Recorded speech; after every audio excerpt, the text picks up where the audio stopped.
నమస్కారం వెంకట చాగంటి గారు. నా పేరు రవికుమార్. నేను హైదరాబాద్ నుంచి మాట్లాడుతున్నాను. నాకు సత్యార్థ ప్రకాశము ప్రథమ సముల్లాసంలో ఒక చిన్న సందేహం ఉందండి. ఇది ప్రథమ సముల్లాసంలో మంత్రార్థము అనే హెడ్డింగ్లో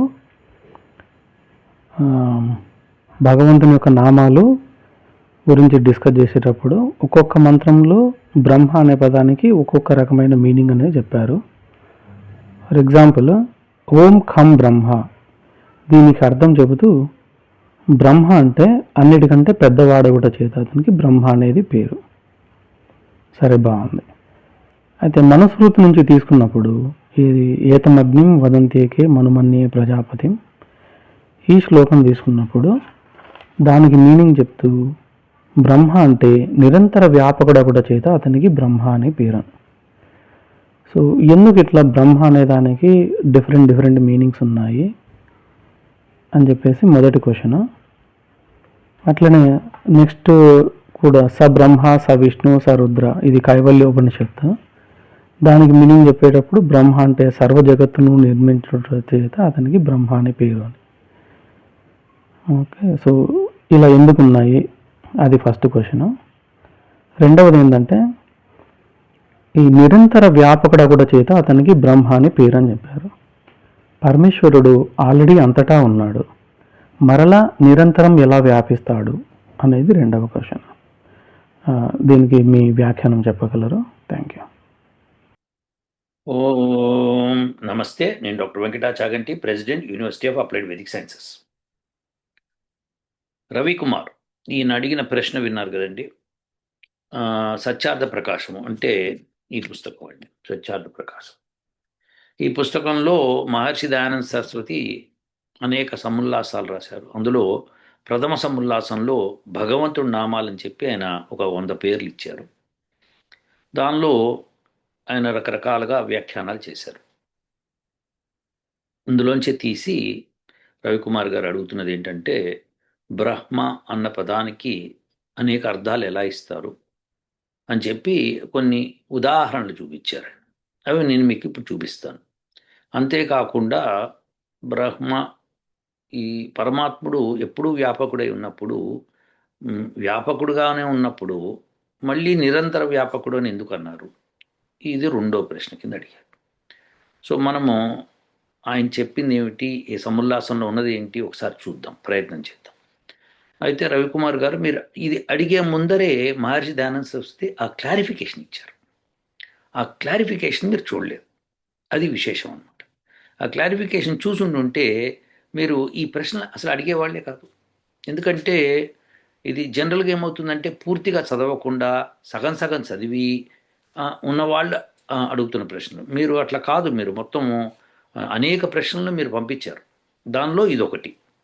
సో ఈ ప్రశ్నకి మీరు మొదట చదివి ఉంటే బాగుండేది. అయినా సరే నేను మీకు చూపిస్తాను అది.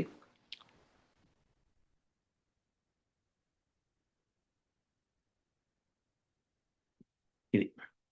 సో దీనిలో మీకు ఇక్కడ స్పష్టంగా ఆయన ప్రకరణం అర్థజ్ఞానమునకు సహాయకము. సో అంటే ప్రకరణం ప్రకారం అర్థం చెప్పాలని చెప్పి ఆయన చెప్తున్నాడు. ఫస్ట్ చెప్పిన తర్వాతే మీరు ఓం ఖం బ్రహ్మ అక్కడికి వెళ్ళాడు ఆయన. ఎక్కడ దేని ప్రకరణమో అక్కడ దానిని గ్రహించుట ఉచితము. ఎట్లనా, ఒక వ్యక్తితో హే భృత్యా త్వం సైంధవ మానయ అంటే ఏంటి, సైంధవం తీసుకురా అని భృత్యుడితో చెప్తున్నాడు. నీవు సైంధవమును తెమ్ము. అప్పుడు ఆ సేవకునకు సమయము, ప్రకరణము అంటే సందర్భము గూర్చి ఆలోచించుట ఆవశ్యకము. అంటే ఏలయన సైంధవము అను నామము 2 వస్తువులకు తెలుపును. ఒకటి గుర్రము, రెండవది లవణము. సైంధవము అంటే గుర్రం అని ఒక అర్థం వస్తుంది, లవణం అంటే ఉప్పు అని ఒక అర్థం వస్తుంది. కావున తన స్వామికి ఏది తగునో ఆ సమయం అయినచో దాని ప్రకారం గుర్రమునో, భోజనం సమయమైనచో లవణము తెచ్చును.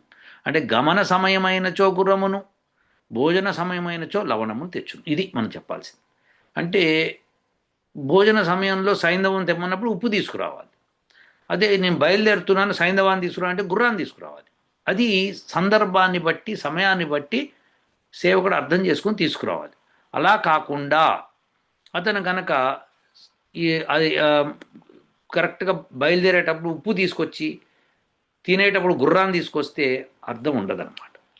సో కాబట్టి ప్రకరణం ప్రకారము అర్థం చెప్పాలి అని ఫస్ట్ మహర్షి దయానంద సరస్వతి చెప్పిన తర్వాతనే నెక్స్ట్ ఆయన ఎక్స్ప్లెనేషన్ మొదలుపెట్టారు. ఈ యొక్క పారాగ్రాఫ్ మీరు చదివి ఉండుంటే మీకు ఈ ప్రశ్న వచ్చేదే కాదు. అయినంగాని ఆ సమస్యను నేను తీరుస్తాను. సో ఏమిటి ఆ సమస్య అంటే, డిఫరెంట్ ప్లేసెస్లో బ్రహ్మ గురించి డిఫరెంట్గా చెప్పారు అని ఆయన యొక్క ఉద్దేశం.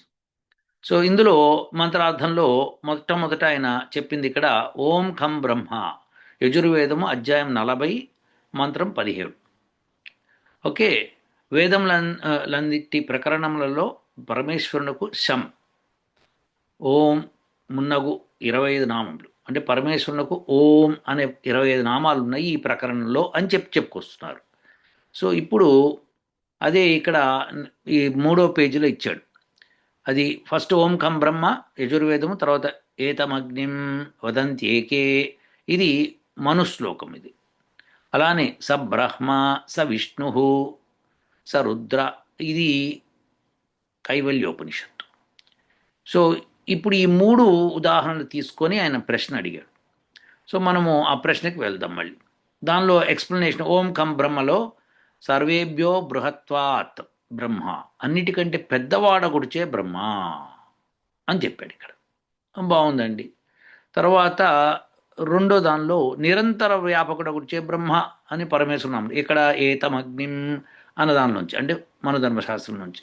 తర్వాత సర్వ జగత్తు నిర్మించుడిచే బ్రహ్మ, ఇది కైవల్యోపనిషత్తు నుంచి చెప్పాడు.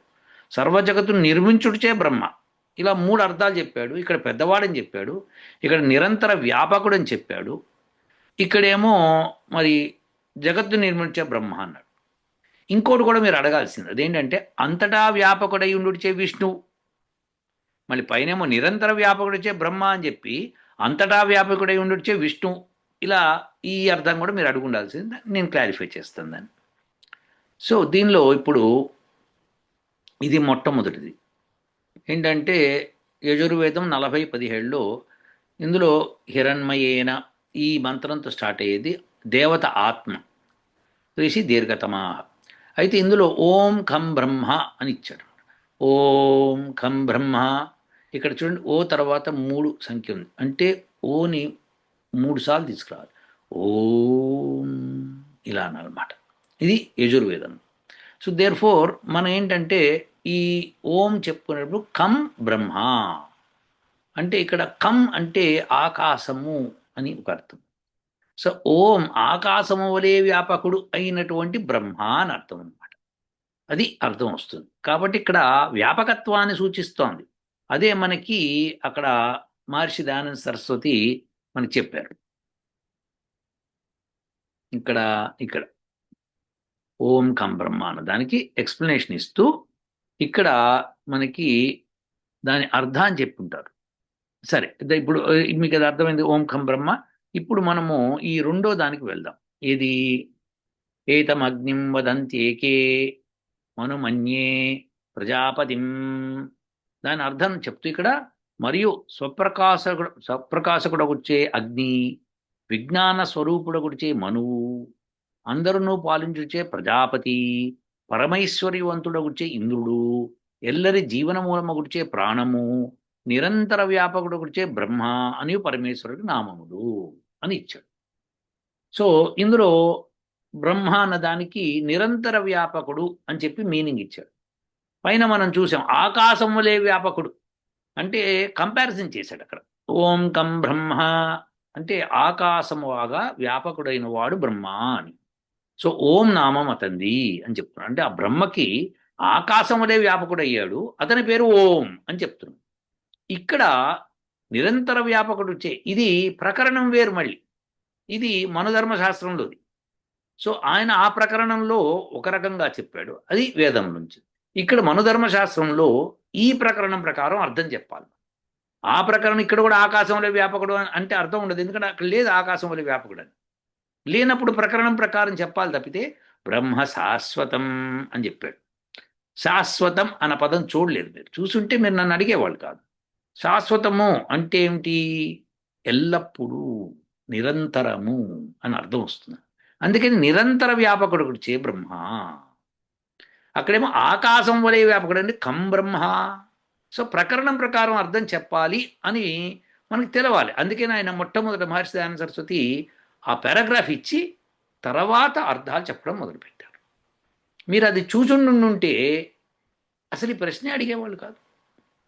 ఎవరైతే ఇలా చూడకుండా కొంతమంది నాస్తికులు బ్రహ్మ ఇది బ్రహ్మ అది చూడు ఇష్టం వచ్చిన అర్థాలు చెప్పేస్తున్నారు వీళ్ళు అని అంటారు అనమాట. ఎందుకంటే వాళ్ళకి అజ్ఞానం లేదు. ఇక్కడ చూడండి, బ్రహ్మ శాశ్వతం అని ఉంది. శాశ్వతం అన్న పదానికి తెలుగులో అర్థం తెలుసు కదా మీకు. శాశ్వతము అంటే ఎల్లప్పుడూ అని చెప్పి ఉంటుందన్నమాట. సో దేర్ ఫోర్ ఇక్కడ నిరంతరము వ్యాపకుడు గురిచే బ్రహ్మ. బ్రహ్మ అంటే వ్యాపకుడు, నిరంతరము అంతరము లేకుండా అంటే గ్యాప్ లేకుండా వ్యాపకుడై ఉండేవాడు. సో అంటే ఏంటి? మనకు ప్రళయం వచ్చినా సృష్టి జరిగినా లేకపోయినా మొత్తం వ్యాపకుడే. అది ఇంకొక అర్థం. నిరంతరం అంతరము లేకుండా అంటే చిల్లులు లేకుండా, ఇది స్పేస్. అది మనం అర్థం చేసుకోవాలి. ఇప్పుడు నేను ఇందాక మీకు ఒకటి చూపించాను, విష్ణువు వలె వ్యాపకుడు. విష్ణు అంటే వ్యాపకుడైన వాడు అని చెప్పి. సో అది మనకి ఇచ్చాడు అక్కడ. ఇక్కడ చూడండి, అంతటా వ్యాపకుడై ఉండుచే విష్ణువు. అంతటా వ్యాపకుడికి నిరంతర వ్యాపకుడికి డిఫరెన్స్ అర్థంలో ఉంటుంది అనమాట. అంతటా వ్యాపకుడైన వాడు డైమెన్షనల్ స్పేస్, నిరంతరము టైం, శాశ్వతం. అందుకనే అక్కడ మనకి శాశ్వతం అని చెప్పి అర్థం ఇచ్చారు ఇక్కడ. సో దేర్ ఫోర్ అది అర్థం చేసుకోకుండా అది వదిలేసేసి బ్రహ్మ అంటే అర్థం చెప్పాడంటే ఎలా కుదురుతుందండి? కుదరదు కదా. సో సో ఆ చదివే వాళ్ళ దృష్టి ఎలా ఉంటుంది అని మనం అర్థం చేసుకోవాలి. ఎందుకంటే వాళ్ళు అర్థం చేసుకోవాలన్న దృష్టితో చూడరు, తప్పులు వెతుకుదామన్న దృష్టితో చూస్తూ ఉంటారు. కాబట్టి వాళ్ళు పూర్తిగా చదవరు. సో మీరు ఇట్లా పూర్తిగా బ్రహ్మ శాశ్వతం అని చదివి ఉంటే నిరంతర వ్యాపకుడు అని చెప్తారు. అసలు బ్రహ్మ అంటే వ్యాపకుడైన వాడు. అవునా? అదెట్లా? అది కూడా చూద్దాం. స బ్రహ్మ స విష్ణు. ఇందులో సర్వజగత్తును నిర్మించుచే బ్రహ్మ, సర్వవ్యాపకుడైతే విష్ణువు. అయితే ఇక్కడ విష్ణువుకి సర్వవ్యాపకుడిచ్చి బ్రహ్మకి సర్వజగత్తు నిర్మించుట అని ఇచ్చాడు. ఇందులో ఎందుకు అలా ఇచ్చాడు అని ఈ మొత్తం శ్లోకం చదివితే మీకు అర్థమవుతుంది. ఒకటి నంబర్ 1. నంబర్ 2 ఏంటంటే విష్ణువు అంటేనే విశతీతి విష్ణు, ఆయన వ్యాపిస్తాడు అన్నిట్లోనూ. కాబట్టి ఆయనకి విష్ణువు, అదే నేను డైమెన్షనల్ అని చెప్పే కదా అదనమాట. ఇక్కడ సర్వజగత్తును నిర్మించే ఆల్రెడీ వ్యాపించిన వాడికి విష్ణు అని పేరు ఉంది కాబట్టి ఇక్కడ బ్రహ్మకి ఆ అర్థం చెప్పడం సబబు కాదు. అప్పుడు ఆ బ్రహ్మకు అర్థం ఏం చెప్పాలి అన్నది మనకి ముఖ్యం అవుతుంది అన్నమాట. అది కూడా చూద్దాం మనం. బృహధాతువుతో బ్రహ్మ ఏర్పడుతుందండి. పెరుగుట, ఉద్యమించుట ఇలాంటి అర్థాలు వస్తాయి. సో ఉద్యమి అంటే ఏంటంటే ఉత్పాదనాంశములను సరియైన పాళల్లో కలిపి ఉత్పాదన కార్యక్రమంను సరియైన రీతిలో నడుపు వ్యక్తి. సో ఉత్పాదనాంశములను అంటే ఏంటి? ఉత్పత్తి చేయడానికి వచ్చే అంశాలు ఏమేంటివి?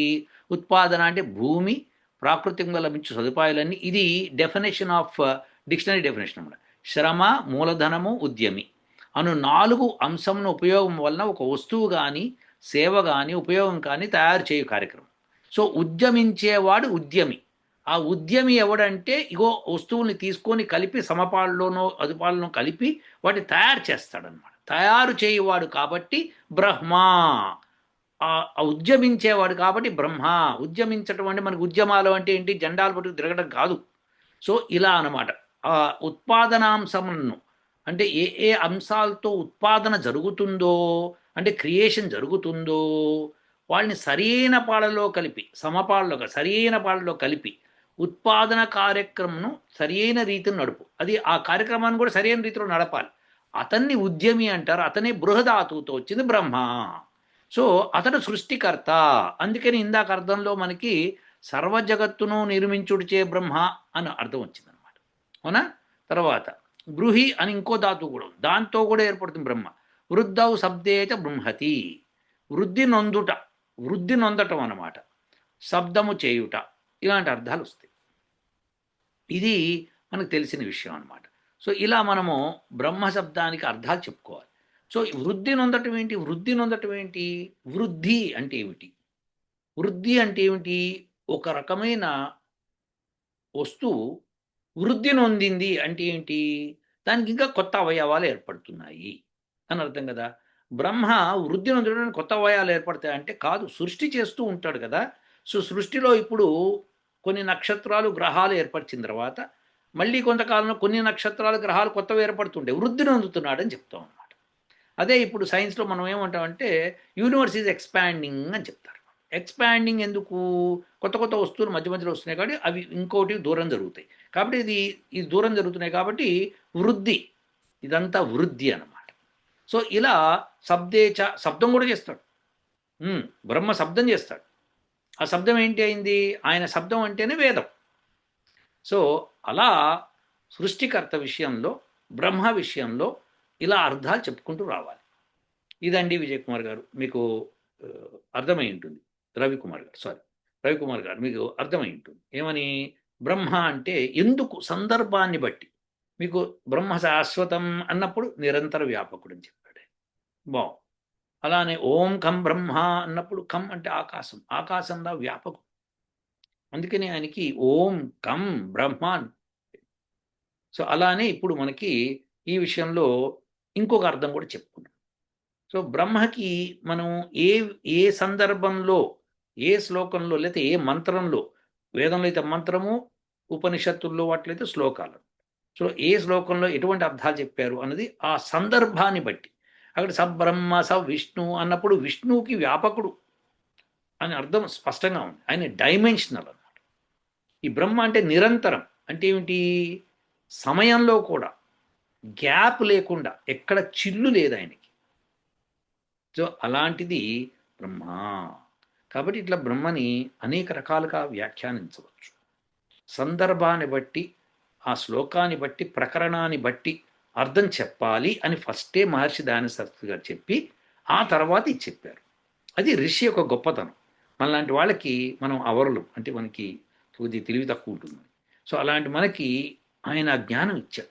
ఋషి కదా ఆయన. సో, మొట్టమొదట చెప్పి తర్వాత ఆయన వ్యాఖ్యానం మొదలుపెట్టాడు. మనం వ్యాఖ్యానంలో బ్రహ్మ మాత్రమే శబ్దం తీసుకొని ఆయన ప్రకరణం ఏం చెప్పాడో వినకుండా, చదవకుండా ఇలా వెళ్ళిపోయామనుకోండి, మనకి తప్పులు కనిపిస్తాయి. పైగా అసలు ఏ ధాతువు నుంచి అది పుట్టింది? ఆ ధాతువుకి అర్థం ఎలా చెప్పాలి? ఆ అర్థాన్ని చెప్పేటప్పుడు ఎలా చెప్పాలి? ఉద్యమించువాడు ఉద్యమి అంటారు. ఉద్యమించేవాడు ఉద్యమి. ఉద్యమి అంటే ఏంటి? ఉత్పాదనాంశాలని సరైన పాళల్లో కలిపి. అంటే ఏంటి? మంచిగా మంచిగా సృష్టించటం అన్నమాట. ఇది ఉద్యమి కార్యక్రమం అన్నమాట. సో, ఇది మనము అర్థం చేసుకోవాలి. అలానే మీకు అనేక ప్రశ్నలు మీరు అడిగారు. ఒక్కొక్క ప్రశ్నకి ఒక్కొక్క రోజు సమాధానం చెప్పుకుంటూ వెళ్తాను. ప్రస్తుతం అయితే బ్రహ్మ గురించి మనం చెప్పుకున్నాం. ఎందుకంటే మొట్టమొదట పరమాత్మ గురించే మాట్లాడాలి. ఆ తర్వాతే ఎవరి గురించన్నా. ఓం